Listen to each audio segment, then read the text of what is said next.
Om Tat Sat.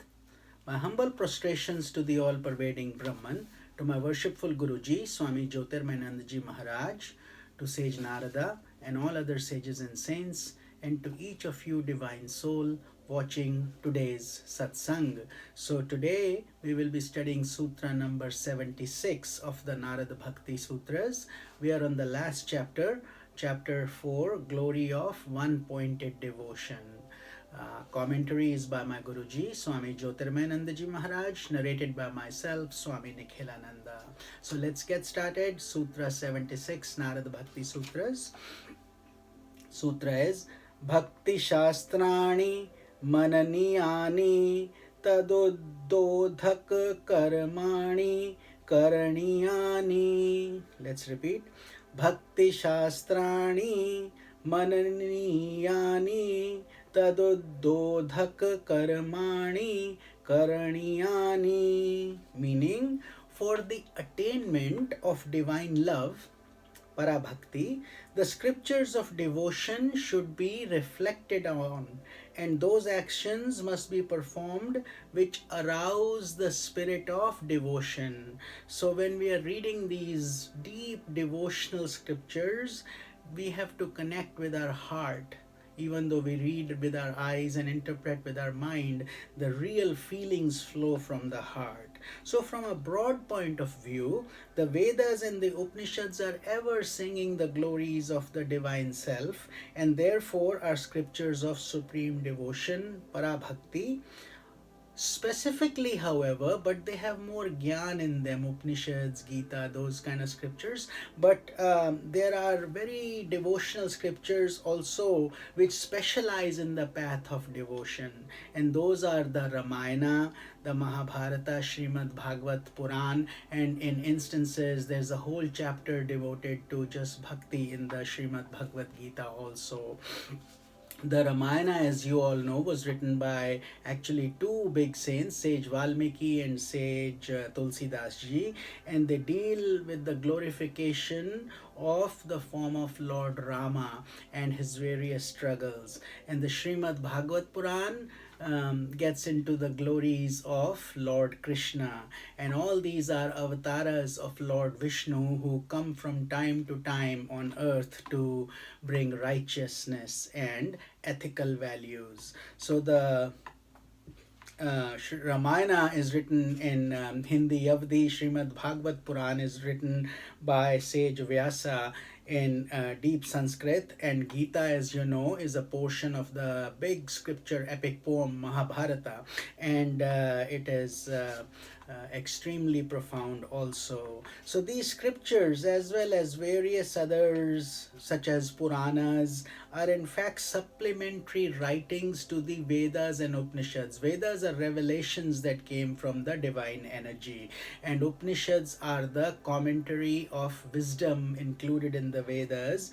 And there are several other devotional scriptures that Sage Narada is mentioning and guiding here, such as Vishnu Puran, Adhyatma Ramayana, Narada Bhakti Sutras, which we are currently studying. There is another Bhakti Sutra called by Sage Shandilya. It's called the Shandilya Bhakti Sutras.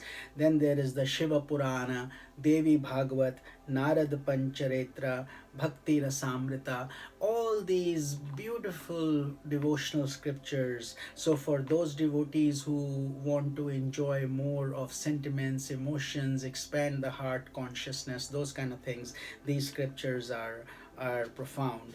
And the songs and writings of Meera, Kabira, Chaitanya Mahaprabhu, Ramakrishna Paramahansa, and the sages and saints of recent times. So as you can see, the Sanatan Dharma philosophy gives a very high value and a very high emphasis on devotional aspect of bhakti, of prayers.